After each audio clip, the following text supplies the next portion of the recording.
Descobri que minha tia alugava meu quarto por diária quando eu não estava em casa.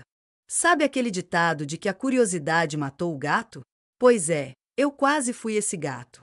Porque se tem uma coisa que eu aprendi nos últimos meses é que, quando a esmola é demais, o santo desconfia.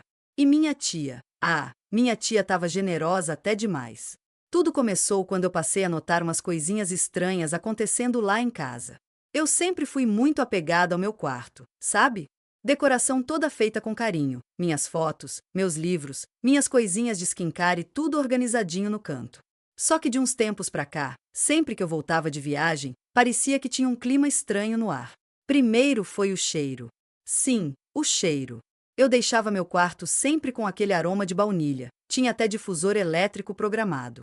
Mas comecei a perceber uns perfumes diferentes.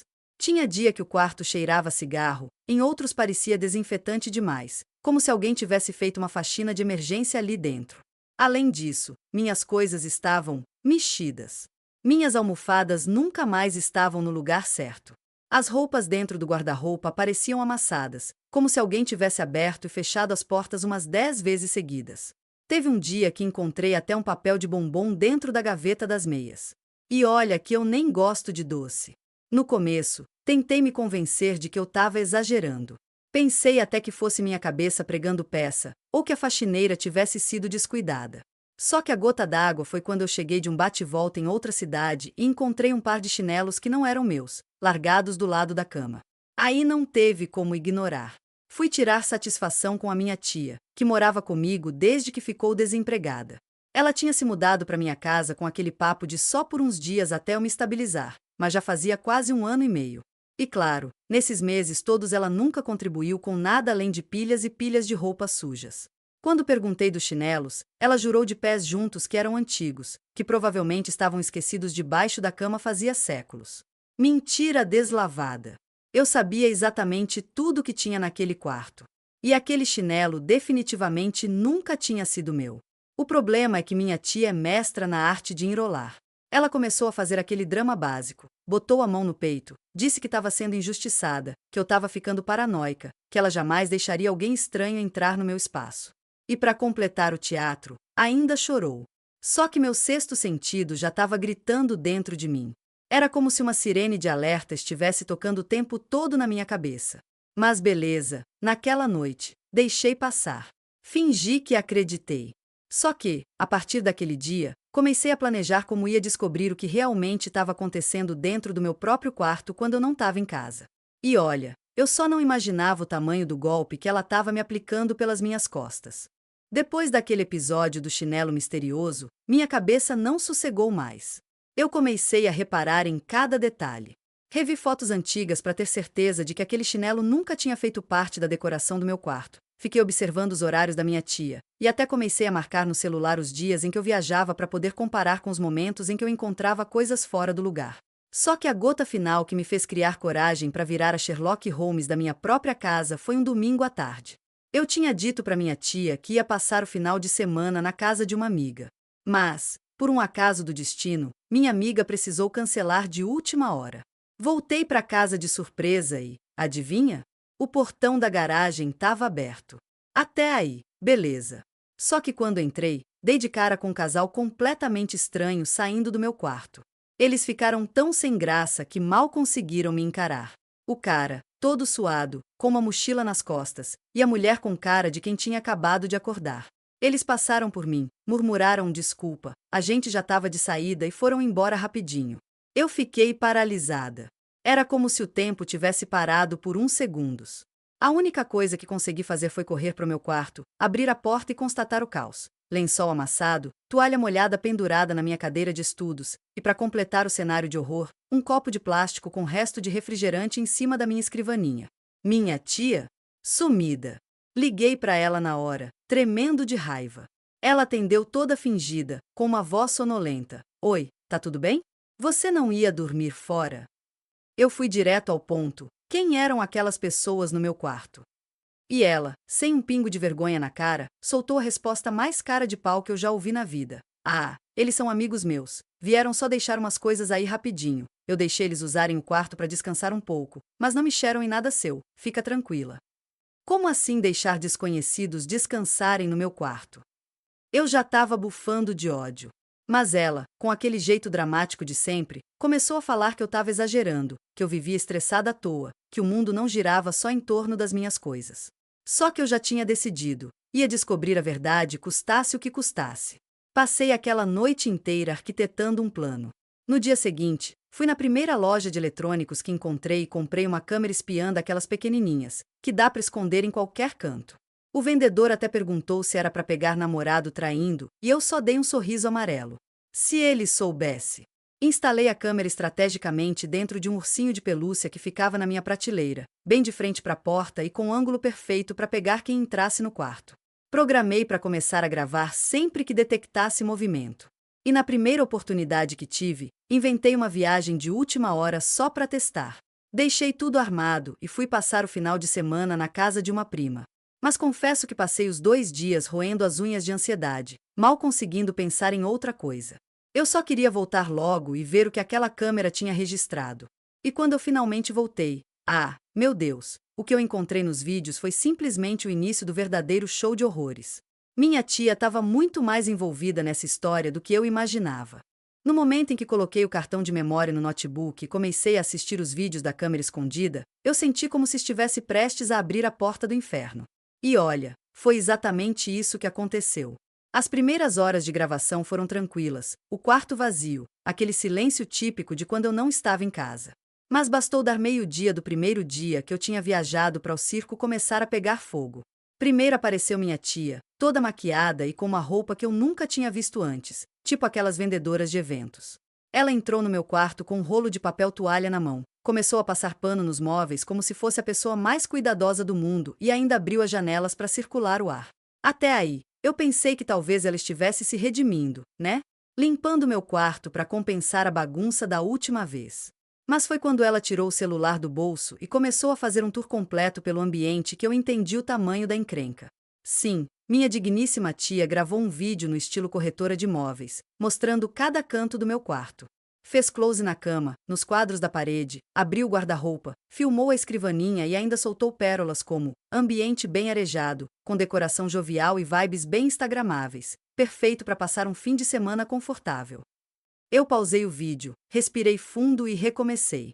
Minutos depois, ela já estava trocando mensagens freneticamente no WhatsApp. Dava para ver o nome de um grupo na tela, Hospedagem Express, disponível hoje. Eu quase caí para trás. Minha tia tinha um grupo para alugar o meu quarto. Eu fiquei paralisada, olhando para a tela sem acreditar. E olha que ainda tinha mais. Por volta das 3 da tarde, chegaram as primeiras hóspedes, 2 meninas com mochilas de viagem, arrastando mala com rodinha pelo corredor. Minha tia recebeu as duas com um sorriso de orelha a orelha, abriu meu quarto como se fosse uma anfitriã profissional e ainda entregou uma chave reserva para cada uma. Enquanto elas se acomodavam, minha tia ainda fez questão de deixar uma garrafa de água mineral em cima da minha mesa, como se aquilo fosse um hotel de verdade. Eu estava vendo tudo isso com uma mistura de raiva e incredulidade. E não parou por aí. Durante o final de semana, meu quarto virou praticamente uma pensão. Na sexta noite, apareceu um casal que ficou lá até sábado de manhã. No sábado à tarde, entrou outro cara sozinho, que inclusive deitou na minha cama com tênis sujo, largou os sapatos no meu tapete branco e ainda ficou vendo série no meu notebook. Eu quase infartei quando vi. Nem preciso dizer que ele fuçou nas minhas gavetas, mexeu nas minhas maquiagens e ainda usou meu hidratante facial.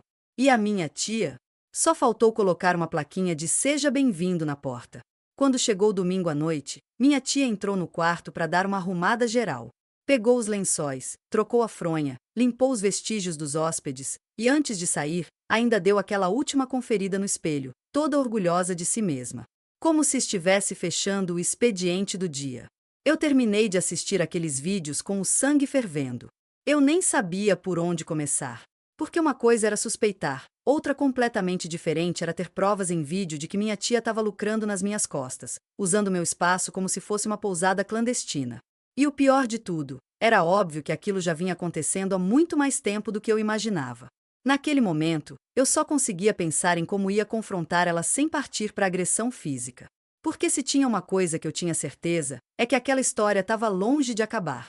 E o barraco que estava prestes a acontecer, esse ia ser histórico.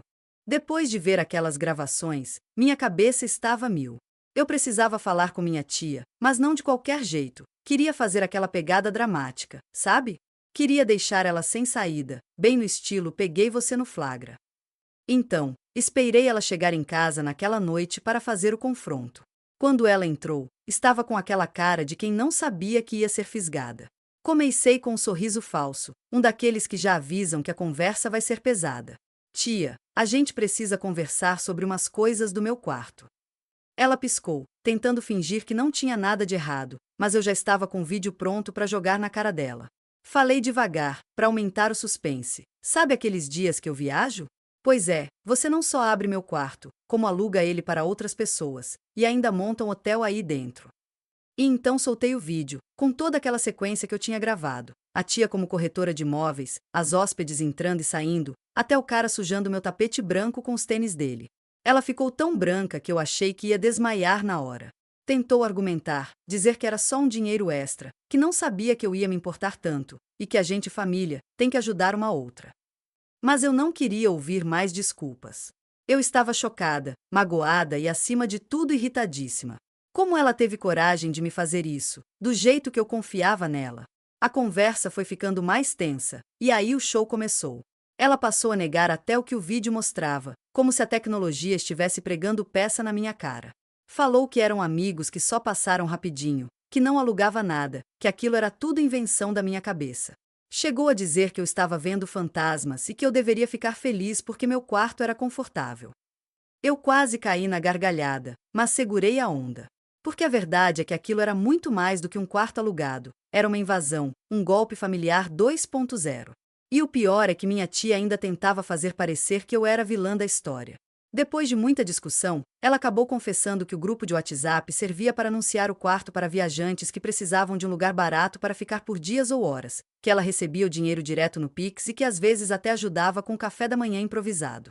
E pior, ela nunca me contou nada disso porque tinha medo de eu ficar brava e não deixá-la continuar. Naquele momento, eu tive vontade de rir e chorar ao mesmo tempo. Era uma mistura de vergonha alheia e indignação que só quem passa por isso entende. Como assim, tia?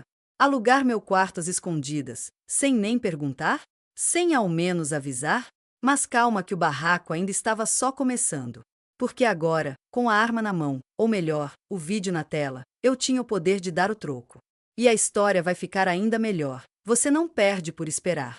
Depois daquela conversa que mais parecia um duelo de novela mexicana, eu sabia que não podia deixar minha tia sair ilesa dessa história toda.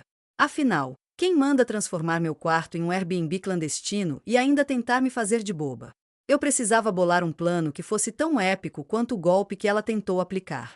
Primeiro, pensei em expulsar ela na hora, mas aí lembrei que família é família, mesmo que às vezes dê vontade de mandar tudo para o espaço. Então decidi agir com mais criatividade e dar um susto de leve. Afinal, se era para usar meu quarto como pensão, eu também poderia usar a criatividade para pegar uma graninha extra e, de quebra, ensinar uma lição. Comecei criando um perfil falso nas redes sociais, com uma foto genérica e um nome bem suspeito, daqueles que ninguém quer confiar. Criei até um grupo no WhatsApp chamado Super Hospedagem VIP e comecei a postar anúncios do meu quarto exclusivo, com fotos do ambiente, obviamente sem que minha tia soubesse. Eu descrevia tudo nos mínimos detalhes. Quarto aconchegante, localizado no coração da cidade, com Wi-Fi, ar-condicionado e café da manhã grátis, além de acesso à cozinha e sala de TV. Logo as mensagens começaram a chegar. Tinha gente perguntando preço, disponibilidade e até pedindo desconto para estadias longas. Eu me divertia respondendo com aquele jeitinho maroto, tipo, olá, só aceito pagamento via Pix e aviso que não faço devolução, hein? Era uma festa. Mas a melhor parte foi quando mandei o link do perfil para minha tia, fingindo que era um cliente querendo reservar o quarto dela. Ela caiu na conversa, entrou no grupo e até começou a responder, achando que ia fechar uma reserva legítima. Enquanto isso, eu estava só esperando o momento perfeito para dar o bote final. Em paralelo, comecei a espalhar para amigos e familiares a verdadeira história do hotel clandestino dentro da minha casa. Fiz questão de mostrar os vídeos, as provas e, claro, dramatizar tudo com aquele toque de humor que só a gente sabe fazer. As pessoas ficaram chocadas, mas ao mesmo tempo se divertiram com a saga. Quando percebi que minha tia já estava desesperada tentando controlar o estrago, decidi marcar uma reunião familiar para botar tudo na mesa. Chamei os parentes mais próximos, preparei um café. Só que dessa vez, o café era para um verdadeiro julgamento popular. Na hora da reunião, eu estava toda poderosa, com as provas nas mãos, e contei a história desde o começo, explicando cada detalhe daquele golpe familiar 2.0. Minha tia tentou se explicar, pediu perdão várias vezes, prometeu mudar, mas o clima já tinha virado de vez. Foi uma mistura de risadas, olhares constrangidos e, claro, aquele climão que só uma fofoca bem temperada consegue criar. E eu, no meio de tudo isso, me sentindo tipo protagonista da minha própria novela, pronta para dar o capítulo final dessa saga maluca. Depois da reunião familiar que parecia mais um episódio de série dramática, eu pensei que tudo ia se resolver, ou pelo menos que minha tia ia entender que precisava parar com a brincadeira de alugar meu quarto feito hotel clandestino. Mas não foi bem assim. Logo no dia seguinte, recebi uma mensagem dela no WhatsApp. Confesso que fiquei com aquele pé atrás, imaginando que podia ser mais desculpas ou tentativas de fugir do problema. Mas quando abri, para minha surpresa, era uma proposta que eu não esperava. Vamos fazer um acordo? Você fica com 60% do dinheiro das diárias, eu fico com 40%. Assim a gente compartilha o lucro e evita brigas. O que acha? Na hora, eu quase caí da cadeira. Alguém aí já viu o golpe virar parceria? Porque eu não tinha. Mas a oferta era tentadora, confesso. Afinal, se minha tia estava disposta a transformar aquele negócio em algo oficial, quem era eu para negar uma graninha extra? Pensei em cobrar ainda mais, mas quis manter a paz, ou pelo menos tentar. Então comecei a colocar as regras. Primeiro, você avisa sempre quando for alugar. Segundo, nada de entrar no quarto sem eu estar avisada. Terceiro, a gente deixa o quarto limpinho e organizado entre os hóspedes. E quarto, nada de convidar gente desconhecida para dentro da casa. Ponto final. Minha tia aceitou na hora, e assim começamos a nossa parceria imobiliária mais inusitada da história da família. Mas como toda boa novela, claro que não podia ser tão simples. Nas semanas seguintes, comecei a perceber algumas coisas estranhas. A tia continuava tentando dar um jeitinho aqui, uma furada ali. Como quando ela alugou o quarto para um grupo que não passava de 3 dias, mas que na verdade ficou uma semana inteira, fazendo a casa parecer uma festa universitária. Ou quando esquecia de avisar que o hóspede tinha deixado a chave perdida e me fez quase perder um compromisso importante. E, claro, as histórias das hóspedes não eram nada comuns. Teve uma que falou que era cantora em ascensão e passou o dia inteiro ensaiando com o microfone emprestado no meu quarto. Outra que fez uma maratona de séries altas até de madrugada, com direito a pipoca, som alto e luz acesa até às 3 da manhã. Sem falar no sujeito que resolveu fazer yoga ali e deixou um cheiro de incenso que demorou dias para sair. Mas no fundo, confesso que eu estava me divertindo com tudo isso. Era um caos organizado, uma comédia familiar que eu nunca poderia imaginar viver. A gente até criava apelidos para os hóspedes e fazia piadas nas conversas do grupo. No fim, aquele golpe que parecia só uma encrenca virou uma história para contar, cheia de risadas, aprendizados e, claro, muita zoeira. E a gente segue nessa parceria, com mais cuidado e muito mais histórias para o álbum de memórias da família. Depois de tantas confusões, risadas e histórias doidas envolvendo meu quarto que virou uma pensão clandestina, eu achei que a gente tinha visto tudo, que o pior já tinha passado. Mas é aí que a vida gosta de pregar suas peças e mostrar que a gente nunca está preparado para o que vem pela frente. Alguns meses depois, numa tarde qualquer, eu recebi uma mensagem do grupo Super Hospedagem VIP, o mesmo que eu tinha criado para pegar minha tia no flagra. Só que agora o tom da conversa era diferente. Alguém havia postado uma avaliação no site que usávamos para anunciar o quarto. E não era uma avaliação qualquer, era um depoimento emocionante, daqueles que a gente não espera quando pensa em uma hospedagem de última hora. A hóspede disse que, apesar de tudo ser improvisado, ela se sentiu acolhida naquele quarto. Falou que era um lugar onde pôde descansar não só o corpo, mas a alma, no momento difícil da vida. Ela agradeceu à anfitriã pelo cuidado e pela oportunidade de ter um lugar seguro para ficar. Confesso que, ao ler aquilo, eu fiquei com um nó na garganta. Quem diria que aquele quarto, que virou palco de tantas confusões familiares, também podia ser um refúgio para alguém? Essa avaliação mexeu comigo de um jeito que eu não esperava. Foi quando percebi que, apesar do golpe e das brigas, a gente criou algo que, no fundo, fazia sentido. Um lugar para acolher, mesmo que às vezes de um jeito meio torto e com muita confusão. Foi aí que tomei uma decisão. Conversei com minha tia, e a gente decidiu oficializar aquela ideia. Paramos com as diárias escondidas e montamos um pequeno negócio familiar, nada muito formal, mas que funcionava com transparência e respeito. A gente começou a organizar melhor as reservas, limpar o quarto com mais cuidado e até preparar um cantinho especial para os hóspedes. Claro que nem tudo ficou perfeito. Ainda rolaram uns desencontros e umas histórias engraçadas, como a vez que um hóspede confundiu o banheiro e acabou batendo na porta do quarto errado. Ou quando minha tia tentou cobrar a mais e acabou levando uma bronca da família toda. Mas, no fim, a gente ria dessas situações e seguia em frente. E o mais engraçado, a gente virou até piada nas reuniões de família. Olha a pousada da tia. Diziam rindo. Mas eu, no fundo, me sentia orgulhosa. Porque mesmo com toda a confusão, aquela experiência me ensinou muito sobre confiança, limites, claro, que nem toda fofoca termina mal. Às vezes vira até uma história para rir por anos. Então, o que era um golpe familiar 2.0 virou um capítulo inesquecível na minha vida. E agora, quando alguém me pergunta sobre aquela época, eu só respondo com um sorriso e foi uma aventura que eu não trocaria por nada. Se inscreve e ativa o sininho para mais.